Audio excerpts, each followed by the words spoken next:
शादी की वर्षगांठ मुबारक हो नानका। इस बार तू यहाँ नहीं है, लेकिन तेरी यादें हमेशा हमेशा साथ रहेगी। बहनबा, क्या है चंपाकली? बोलिए ना कलूटी, आपके मुंह से अच्छा लगता है। आपके लिए नींबू पानी। अच्छा लगता है? मैं कलूटी बोलती हूँ, तुझे अच्छा लगता है? रेडियो हूँ मैं, तेरा मनोरंजन के लिए बोलती हूँ। वहां रसोड़े में इस उम्र में अब मुझसे काम नहीं होता, इसलिए तेरा पक्ष लिया मैंने, समझी ना? चापलूसी करने आ गई यहाँ पे। अरे तुझे इतना डांट रही हूँ, तू दांत निकाल के हंस रही है। चल अभी नींबू पानी रख और निकल इधर से।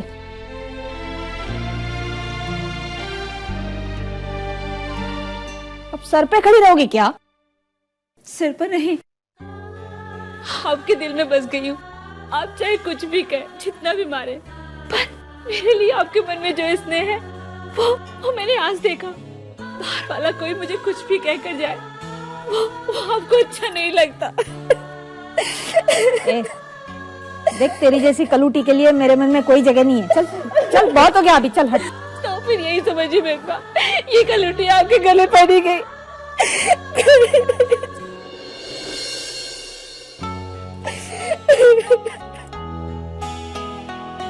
अरे भाई जल्दी कर दो यार। मसूर कर भाऊ। हाँ, जल्दी जल्दी। जय खोडियार मसूर कर भाऊ, क्या सजावट किया है ना? या कैसी लग रही है दामजी भाऊ सजावट? अरे मस्त एकदम, कोई प्रसंग है नहीं आज? हाँ। बेसो बेसो। प्रसन्न लग रहा है ना एकदम? हाँ। आप क्यों ऐसे बैठे आराम से? अरे इतना लंबा दिवस था मसूकर भाई, थाकी गया, उम्र हो गई है ना। नहीं, अभी आपको तैयार होके आना है। जाइए तैयार होके आइए, जाइए। पर क्या में ऐसा तो क्या है? क्या है? अरे ये जो सजावट सब की है मैंने, ये आपके और वहीनी के मान में ही है ना? हाँ। पर ये तो मेरी वहीनी है, कहाँ खोई तो नहीं गई ना फिर से? नहीं, ऐसे कैसे खो जाएगी? अभी हमारे साथ है ना। ये देखो। ओहो।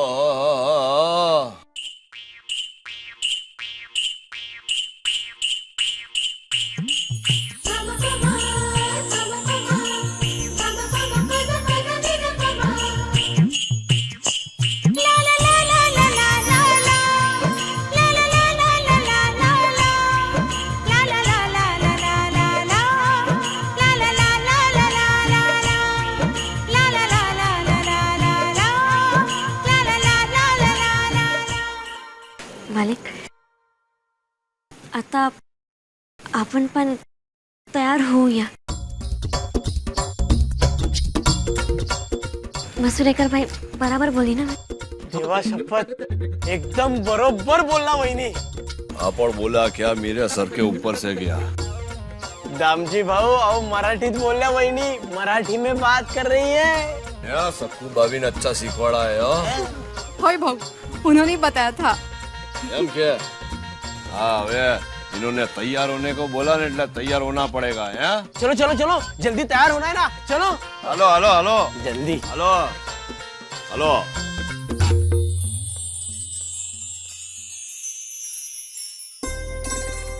आता काही नहीं है। अब ये हार दामजी भाई को पहनाकर बर्फी खिलानी पड़ेगी उनको। हाँ। अब इस उम्र में? भागो भाई। या कंकु।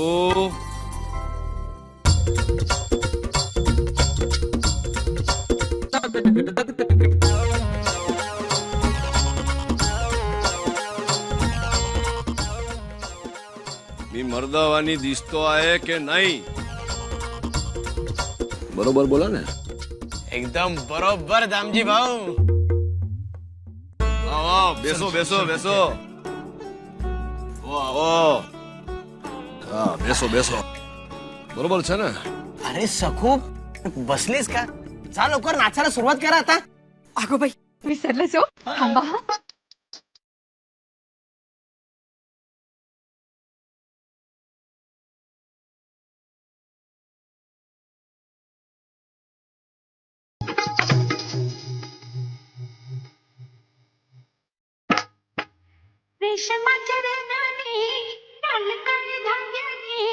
कर्नाटकी कशी दांडी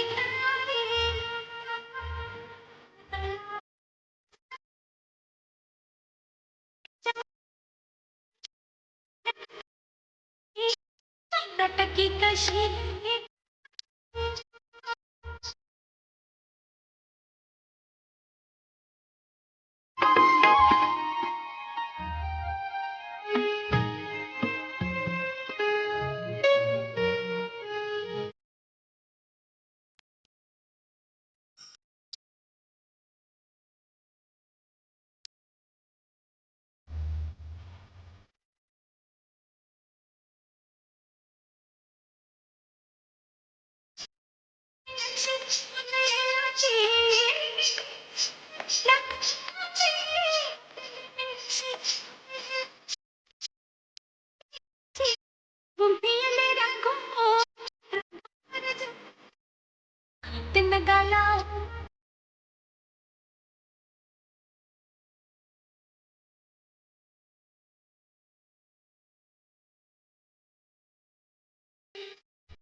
कर्नाटकी कशी दांडी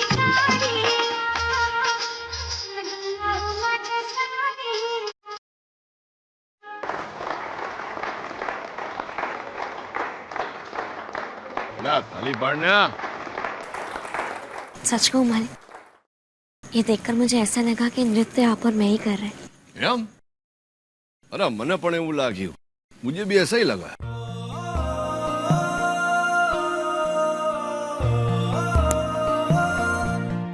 दामजी भाऊ, हाँ कैसा लगा ये समारंभ? और दिल से बताना कैसा लगा हमारा मराठी गाना? अरे एकदम मस्त, એટલે ઘણું સરસ। वो खूब अच्छा को क्या बोलते हैं मराठी में? मराठी में झकास। झकास। हाँ ऐसा। अहो काय चाललंय झकाझकत? चला आधी काम करा, चला या या या। आया मैं। Hello hello hello hello. आप भी लेना। अरे ला बहुत भूख लगी है। मालिक, हाँ बोल। हम कितने भाग्यशाली है ना। वहां धर्मपुर में हमारी शादी की सालगिरह का जश्न मनाया जाता था और आज यहाँ भी मनाया जा रहा है। जब धर्मपुर से चले थे तो ऐसा लगा था कि सब कुछ छीन गए, सब कुछ छूट गया। और यहाँ देखिए नए साथी मिल गए। किसी से रिश्ता ना होते हुए भी सबसे नाता जुड़ गया है। हाँ इसका कारण खबर है क्या है? केम कि वहाँ धर्मपुर में बा ने मोटी बहन रोजे रोज प्रार्थना करते ईश्वर से कि उनका आशीर्वाद हम पे बना रहे। वो तो है मालिक, मेनबा बा की बहुत याद आ रही है। बस एक बार उनकी आवाज सुन लो, कम से कम आज के दिन तो उनका आशीर्वाद मिल जाता। जो हम लोग अज्ञातवास में है, भूलना मत। तो अपने आप पे नियंत्रण रख, समझी ना? अजू मेघा ने विशाल को जवाब देना है। विशाल को उसको किए का दंड देना है, बराबर छे? અને રહી આશીર્વાદની વાત, तो बा ने मोटी बहन का आशीर्वाद सदैव है हमारे सर पे, समझी तू? चल बेस हवे, खाते भूख लागी छे यार, तो खाने भी नहीं देती तू तो। हाँ हाँ हाँ दामजी भाऊ, हाँ ये लेना यार। लाओ लाओ लाओ, वहीनी को भी देना। हाँ हाँ ले आ। वहीनी। तरु बेटा, मेरी तो इच्छा है कि धर्मराज और संतू की शादी की सालगिरह खूब धाम-धूम से मनाए। तो मनाते हैं ना बा। कैसे? हाँ। आज सिर्फ शीरा बनाया, इसमें तो मेघा ने कितना हंगामा मचाया। वो क्या करने देगी? चल रही है बाबू, सहन नहीं कर पा रही। उसको ऐसे लग रहा था कि नानका इस घर से चला जाएगा तो हम सब लोग टूट जाएंगे और वो हम पे राज करेगी। लेकिन हमने उसकी एक नहीं चलनी थी। उसके इरादों पे पानी फेर रहा है ना, तो बौखला गई है। मुझे नहीं लगता वो हमें कोई उत्सव मनाने देगी। वो नहीं रोकेगी बा।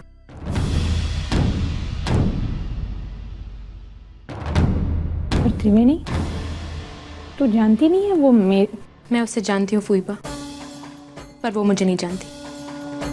आप लोग जश्न की तैयारी कीजिए, बिल्कुल वैसे ही जैसे दादू और दादी हमारे साथ हो। दाढ़िया रहा, खाना वगैरह सब कुछ। हाँ बा, सब कुछ।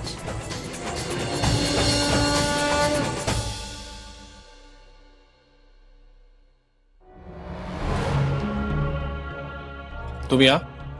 हाँ, तुम्हें कॉन्ग्रेचुलेशंस करने आई थी। मतलब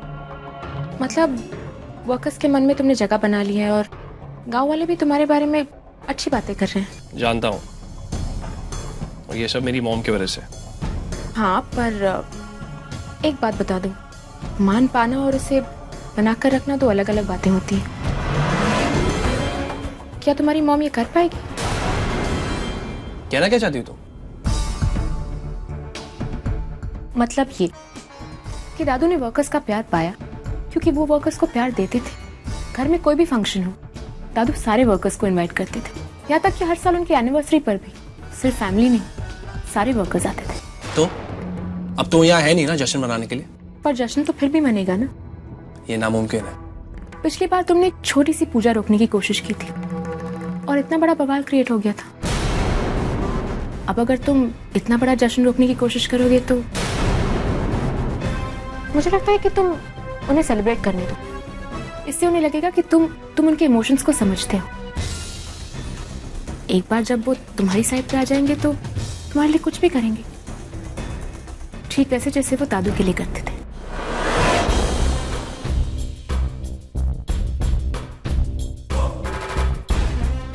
वो सब तो ठीक है, मगर तुम्हें मेरी इतनी परवाह क्यों नहीं लगी?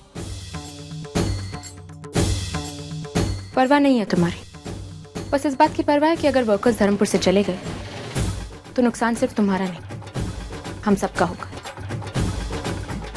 मैं तुम्हें आगाह करने आई थी, आगे तुम्हारी मर्जी।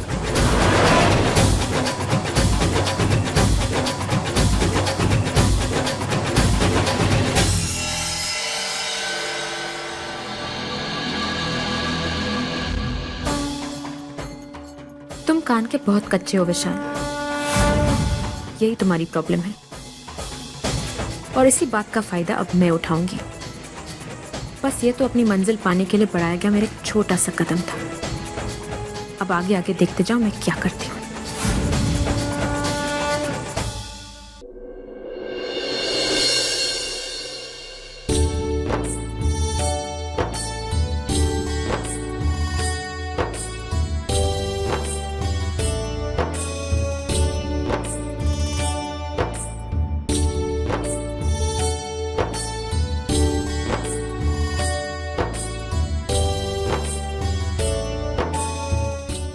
आज मालिक और मालकिन की लगन की सालगिरह पर हम लोग बहुत उदास थे।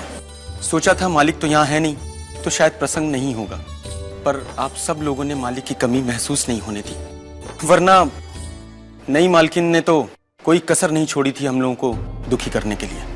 आप लोगों ने मालकिन बुलाते ही क्यों है? मेरा मतलब है कि मेघा जी कही है ना, किसी भी जगह राजा और रानी एक ही होते हैं और मालिक और मालकिन का ओहदा तो दादू दादी के पास है। क्यों बा? वो तो है, बात अच्छी कही आपने।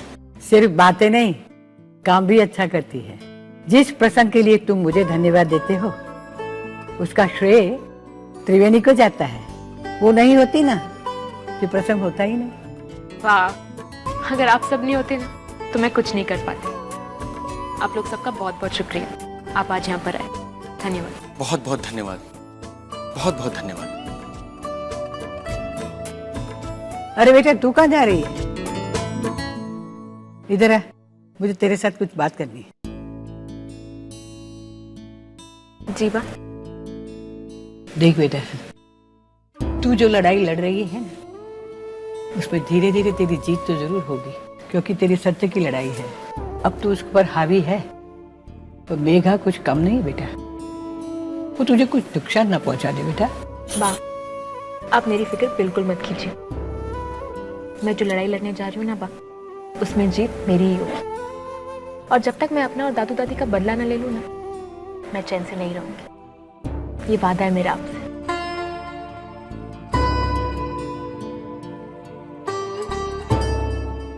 શું વાત છે બા? अब भी इतना जोश है आप में? तो चलो ना नाचवा। अरे मेरी बात छोड़, तू कर। अरे ना बा, હું ક્યાં નાચ? હવે નાચે છે ને રિષભ ને બધા। क्यों नहीं? अरे मैं કીધું ને બા, હું અહીંયા ઠીક છું।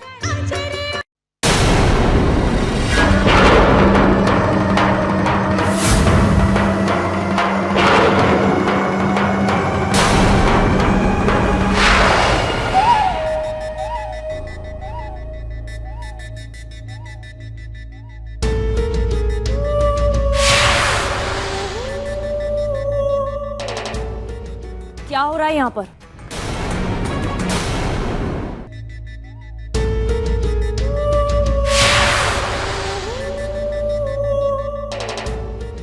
क्या हो रहा है यहाँ पर? तुम लोगों की ये क्या कर रही हो आप? सब देख रहे हैं, बना हुआ खेल क्यों बिगाड़ रही हो?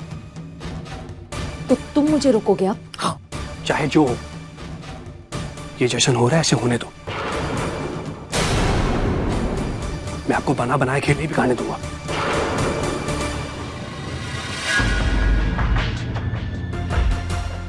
माफ करना भाइयों, शायद म्यूजिक गलती से बंद हो गया। मैं ऑन करता हूं, आप लोग शुरू कीजिए।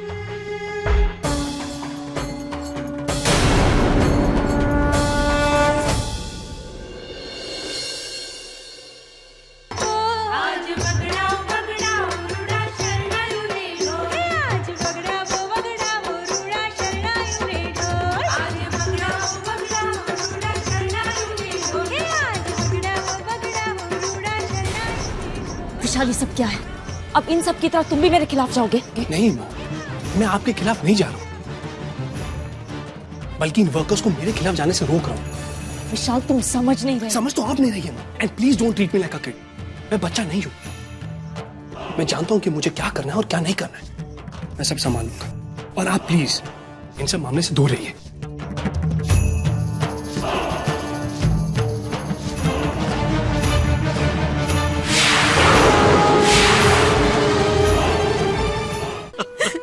क्या गलत कर रही हूँ? बच्चा है, जवान है, नया जमाना है, कुछ भी कहेगा। हम तो समझदार है ना, उन्हीं के घर में जाना चाहिए। नहीं, मैं नहीं जाऊंगा। क्या नहीं किया मैंने उसके लिए? उसको पढ़ाया लिखाया, मैं खुद तो पढ़ा नहीं, लेकिन उसको इंजीनियर बनने के लिए पुणे भेजा। और उसने क्या किया? शादी होने के बाद हमको घर से बाहर निकाल दिया। मैं नहीं जाऊंगा। देखिए ना धर्मजी भाई, कैसे जिद कर बैठे हैं। आखिर वो हमारा ही बेटा है ना, हमारा ही खून है। समझाइए ना इन्हें। 100% साची बात तो बोला है। माँ बाप अपना खून पसीना एक करके संतान को पाले, और माँ बाप बूढ़े हो जावे तो संतान उनको 2 वक्त का भोजन और थोड़ा सा मान नहीं दे सके, तो ये तो खोटी बात है ना। खून है इसका ये अर्थ नहीं कि माँ बाप बूढ़े हो जावे तो उनको खून के आंसू रुलावे। नहीं, ऐसी संतान जो घर से बाहर निकाले ना माँ बाप को, तो अपना मान सम्मान लेके पोते निकल जाना बरोबर है। क्या कह रहे हैं धर्मजी भाई? आप भी इन्हीं के सुर में सुर मिला रहे हो। आखिर बच्चा है, बच्चे तो नादान होते हैं ना। अरे कितनी उम्र कितनी है तुम्हारे दिकरे की? 32 साल का है। 32 वर्ष का छोकरा नादान नहीं होता। तुम नादान हो कि तुम उसको अवसर दे रहे हो तुमको ठेस पहुंचाने का। देखो विशाल को इतनी अक्ल नहीं, इतना भान नहीं है कि माँ बाप ने उसका पाला पोसा जन्म दिया और माँ बाप बूढ़े हो गए तो घर से बाहर फेंक दिया। ऐसे छोकरे पे तो अदालत में मुकदमा करना चाहिए, न दंड देना चाहिए इनको। मालिक, अरे उभी रहे, बोलवा दे मने। जो सत्य तो ये है कि माँ बाप है ना अपनी संतान के प्यार में अंधे हो जाते हैं। संतान के सुख में ही सुखी, ने उसके दुख में दुखी। उनके बचपन में हम अपना बचपन ढूंढते हैं, उनकी अंगीठी में भगवान की लीला नजर आती है। रात को दीकरा सोए नहीं तो माँ का कोड़ा उसका बिस्तर बन जाता है। रात को जो बिस्तर गीला करे तो माँ बाप गीले में सोए, अने छोकरे को सुखे में सुलावे, अने माँ बाप बूढ़े हो जाए तो घर से बाहर फेंक दे। एम मेरे लड़के का नाम विशाल नहीं है, गणपत है, गणपत।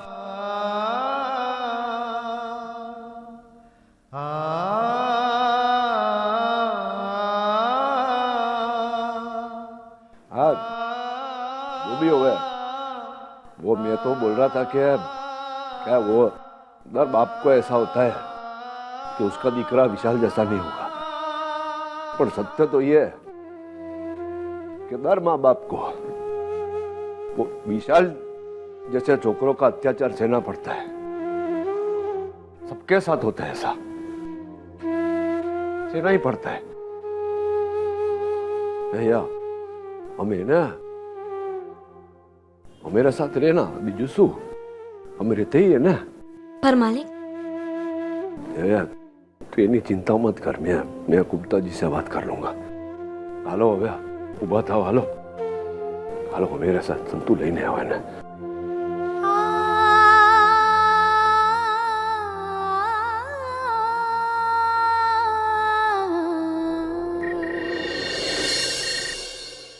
ये वादा है मेरा मॉम, देखना इन वर्कर्स के दिलों को कैसे जीतता हूं मैं।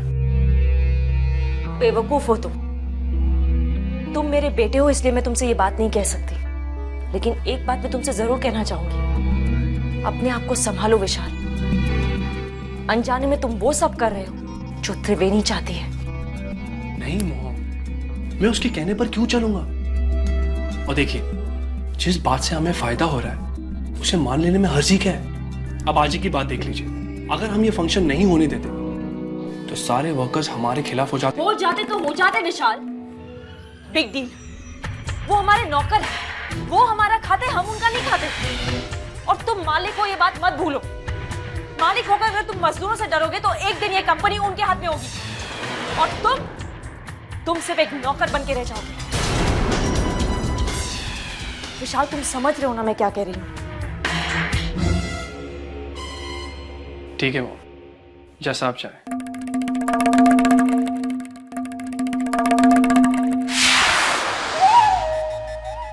ठीक है मॉम, जैसा आप चाहे। थैंक गॉड ये इडियट मेरा बेटा नहीं है। पर एक बात तो तय है, मैं तुम्हें अपना नौकर नहीं गुलाम बनाकर छोड़ूंगी। बस एक ही बार, सबके सब तबाह, धर्मराज, संतु और उसका बेटा विशाल।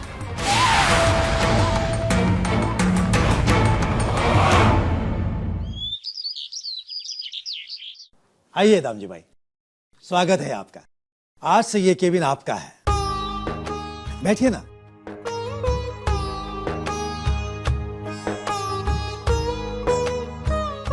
गुप्ता जी ये जो बड़े बड़े उपकार आप मुझ पर कर रहे हो इसका ऋण मैं कैसे चुकाऊंगा? ऋण और कर्जे नौकर और मालिकों के बीच होते हैं, पार्टनर्स में नहीं। और फिर बिजनेसमैन हूं मैं, जो काम में नफा होता है वही काम करता हूं। और शायद आप भी नहीं जानते कि आपको साथ रखकर मुझे कितना नफा होने वाला है। आज से आपको वहां कारीगरों के बीच रहने की जरूरत नहीं है। मैंने कंपनी का गेस्ट हाउस ठीक करवा दिया है, आज से आप वहां रहेंगे। ये आपके स्टेटस को भी सूट करेगा और बहुत शांत जगह है। गुप्ता जी एक विनंती है आपसे कि ये जो जिस जगह पे आपने हमको रखा है ना, हमको वहीं रहने दो। मैं समझा नहीं। એટલે वहाँ जो भी लोग हैं ना कारीगर, वो दिल के बहुत अच्छे हैं, उन्हें रिश्ते का महत्व समझते हैं। हम वहाँ खुश है, बस हमको वहाँ रहने दो। नमस्कार सर। नमस्कार। नमस्कार दामजी भाई। जय श्री कृष्ण। ये मिस्टर कचरिया है, मेरे एसोसिएट। सर 4 साल से गुप्ता जी के साथ हूं, पर कभी उन्होंने किसी की इतनी प्रशंसा करते मैंने आज तक नहीं देखा। आपके बारे में 2 ही दिन में इतना कुछ सुना कि आपको देखते ही पहचान गया कि आप ही दामजी भाई हो। आशुचा, ये ब्रोशर है, इसमें पॉलिश डायमंड्स के डिटेल्स है। जो माल हम सूरत धर्मपुर से खरीदते हैं उसे फिनिश करके सेट करके बेचते हैं। पर मुनाफा कम होता होगा ना? जो कच्चा माल में से अपन अपना माल तैयार करें ना, 4 गुना मुनाफा होगा। वो कैसे हो सकता है सर? ना ही हमारे पास हीरा मैन्युफैक्चरिंग का लाइसेंस है और ना ही उसे तराशने वाले कारीगर। ना, मैंने गुप्ता जी को बोला था कि मैं ऐसे कारीगरों को जानता हूँ, ओळखता हूँ, कि बरोबर हीरा किसे है। बाकी रही लाइसेंस नहीं बात, तो हीरा संगठन के अध्यक्ष है ना, उनसे जरा मेरी एक बार वार्तालाप करा दो, हो जाएगा। दामजी भाई ठीक कहते हैं, लेकिन दामजी भाई ये भी सच है कि लाइसेंस इतने आसानी से नहीं मिलते। अरे यानी चिंता तमें ना करो, दामजी भाई है ना, हो जाएगा। आप तो इतने कॉन्फिडेंट दिख रहे हैं कि जैसे कि आप खुद ही पॉलिशिंग के एक्सपर्ट हो।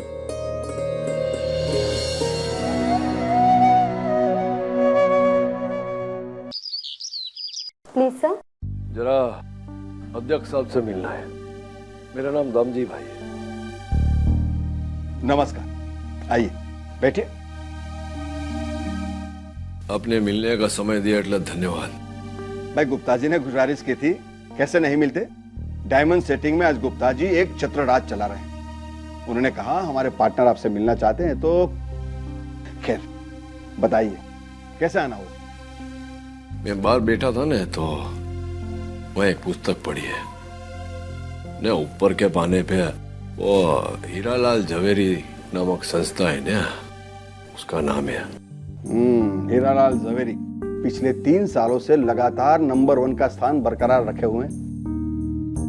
हाँ, तो उनके बारे में क्या बात करनी थी?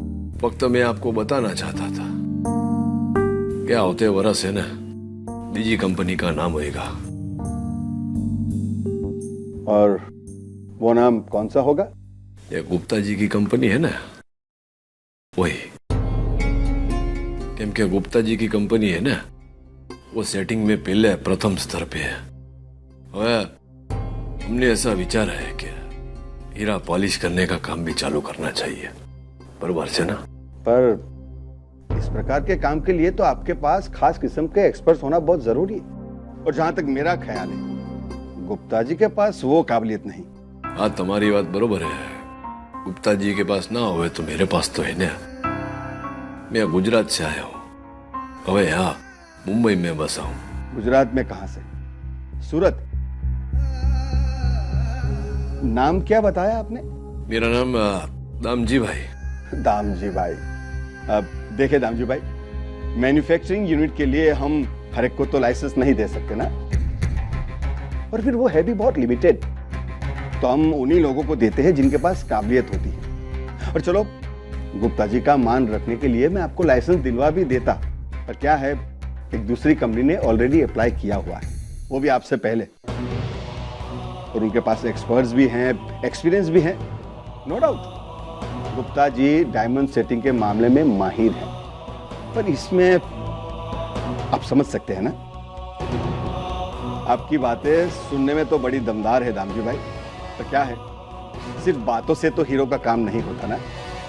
सो पूर्ण सम्मान के साथ मैं आपको सिर्फ इतना ही कहना चाहता हूँ कि डायमंड इंडस्ट्रीज में ना ही तो मैंने आपका नाम सुना है, और ना ही गुप्ता जी के पास ट्रेन कारीगर है।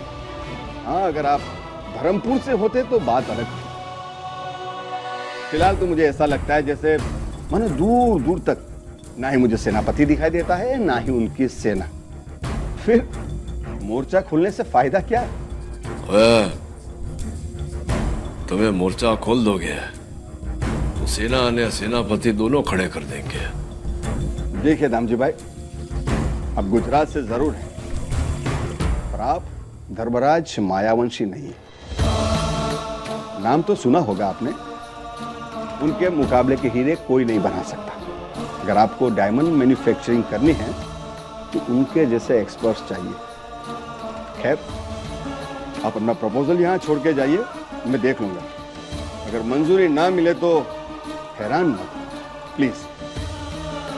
वह अपने नाम के साथ ही लड़ना पड़ेगा। आज धर्मराज को लाइसेंस मना कर दिया कि हमकी धर्मराज के पास नाम नहीं। हेलो, जय श्री कृष्ण।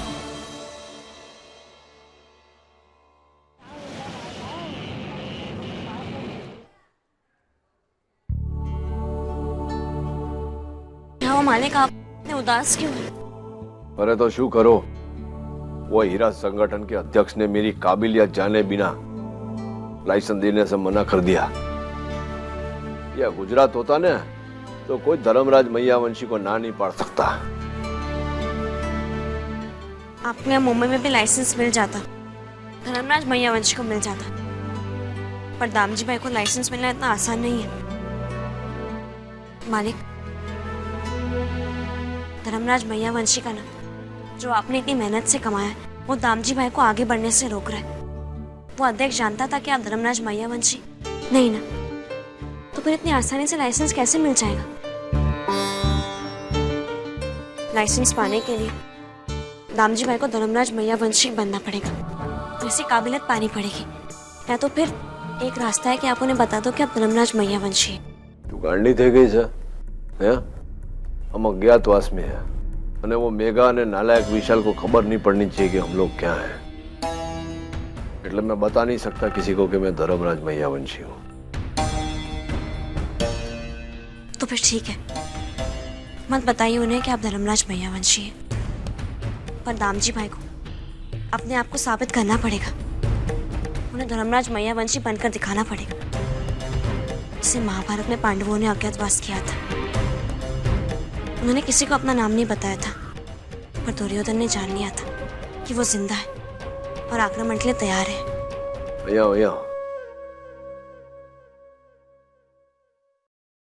हाथ बता थाड़ो जरा।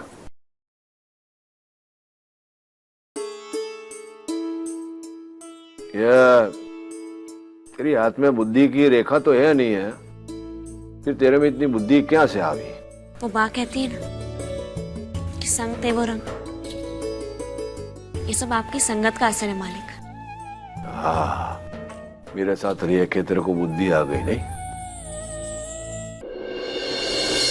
मैं संतू भाभी की बात से सहमत हूं। आपको यह साबित करना होगा कि आप अपने आप से बेहतर हैं। मतलब दामजी भाई धर्मराज से 2 कदम आगे हैं, तभी तो लाइसेंस मिलेगा। ये समझ लीजिए कि ये आपकी और हमारी परीक्षा है। दूसरी कंपनी अपना सैंपल सबमिट करे, उसके पहले ही हमें अपना सैंपल सबमिट करना होगा, और वो भी क्वालिटी के साथ। जो गुप्ता जी, परीक्षा देने में तो मुझे कोई भय है नहीं। मैंने सैंपल भी मैं इतना चोखा बनाऊंगा ना, क्या फटाक से सिक्का जम जाएगा उन पर। क्या धमजी भाई धर्मराज से कम नहीं, पण कच्चा माल અને मशीन तो चाहिए ना। 1 मिनट।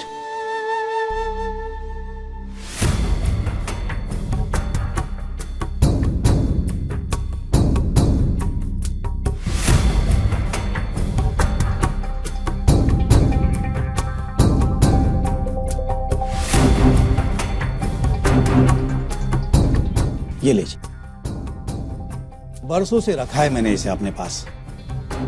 साउथ अफ्रीका में एक नीलामी में लिया था। आज तक कोई भी ऐसा कारीगर नजर में ही नहीं था जिसे ये दे सको, जिस पर विश्वास कर सको। लेकिन अब लग रहा है कि शायद इसे खुद को तराशने के लिए धर्मराज मायावंशी के हाथों का इंतजार था। अब आप बताइए, ये हीरा आपके स्पर्श के लायक है या नहीं?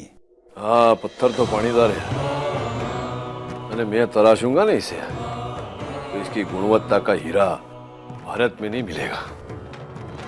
पूरा हीरा एकदम बरोबर चुना हो। इंसान और हीरा चुनने में मैं गलती नहीं करता धर्मराज जी। पर मालिक, इतना बड़ा हीरा इतने दिनों में कैसे हो पाएगा? अरे तू फक्त दिन गिन रही है ना, रात भी तो है। એટલે આ દુગના समय है, तू जो है 4 गुना चमक लेके आऊंगा हीरे में। क्या इस उम्र में भी आप दिन रात काम करेंगे? अरे केवी बात करो छो, ये हीरा दिखकर तो मैं अपने आप को 30 साल का जवान महसूस कर रहा हूँ। जो काम है तो करना तो पड़ेगा ना, लाइसेंस लेने का है ना।